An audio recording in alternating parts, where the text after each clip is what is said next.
नमस्कार दर्शक बंधु माने आपण मानक आमर चैनल को स्वागत।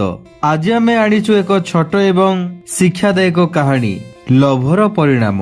एही कहानी रे आपण जानि परिबे किपरि अधिक लोभ मनुष्य किंबा पशु को निजर थिबा जिनिस को मध्य हरई देई थाए। तेबे चलंतु आरंभ करिबा आजिर ए सुंदर कहानी। गोटिए कुकुरटिए थिला। से ता पाटी रे मांस लगा हाड़ धरी थिला।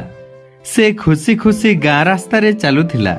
लांज हले हले गीत गाउथिला। किछि समय परे से एक झरणा पाखकु पहुंचिला। झरणा उपरे लोके एक काठर पल पकाइथिले।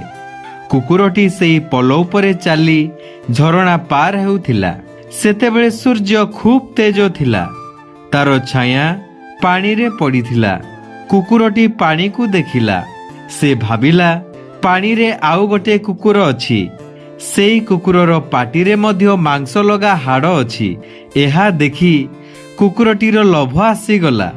से भाबिला एहा को मध्य मु नेई खाइबी। हठात से भ भ कई भुकिला।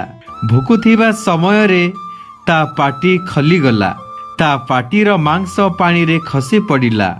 मांसटी पानी सहित भासी गला। शेषरे कुकुरटी किछि मध्य पाइला नाही। लोभरे से निजर थिबा मांस को मध्य हरैला।